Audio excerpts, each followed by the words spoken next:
Sudarlun, personil Direktorat Reserse Kriminal Khusus Ditreskrimsus Polda Aceh kembali meringkus penambang emas ilegal yang selama ini beroperasi di kawasan hutan lindung Aceh.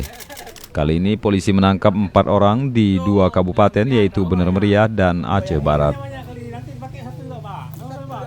2 tersangka pertama yaitu BH 38 tahun dan S 35 tahun yang ditangkap karena terbukti melakukan penambangan emas ilegal di 2 lokasi di Bener Meriah, yaitu di Desa Tingkem Asli, Kecamatan Bukit, dan Tingkem Bersatu di kecamatan yang sama.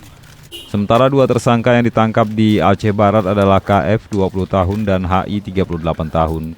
Kedua pelaku ini menurut Erwin Zadma melancarkan aksi penambangan emas ilegal mereka di 5 lokasi berbeda di Krung Pelanggahan, Gampung Sikundo, Kecamatan Pantai Cermin, Aceh Barat. Di 14 ini 14 waktu di lokasi itu 14 itu dia cuma pekerja sebenarnya. Jadi yang target kita kan kalau misalnya kita tangkap pemodalnya, nah itu ini akan berhenti nih. Makanya itu kita jadikan saksi saja yang kemarin itu. Yang 14 itu? 14 kita jadikan 2 tersangka dari situ. Mereka ini ditangkap bersamaan dengan yang 14 atau gimana Pak? Samaan, kan ada 5 pada saat penegakan hukum itu ada 5 lokasi. Lokasi ini kemudian dari 5 lokasi itu kita amankan 14 orang. Setelah kita periksa di sini, yang kita tetapkan jadi tersangka ada 2 dan 1 DPO.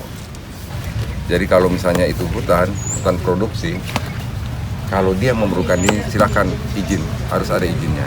Tetapi kalau dia di hutan lindung, otomatis nggak boleh di situ.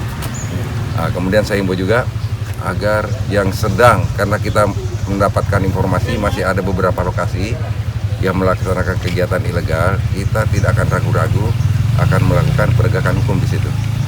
Jadi yang sekarang ini mungkin nanti diberitakan, silakan berhenti karena kita tidak akan mundur dan kita akan demi NKRI ini. NKRI kita akan melakukan penegakan hukum agar khususnya illegal mining yang terjadi di Aceh ini. Dari pelaku di Aceh Barat itu, polisi berhasil menyita sebanyak 3 alat berat dan semuanya telah dibawa ke Mapolda Aceh.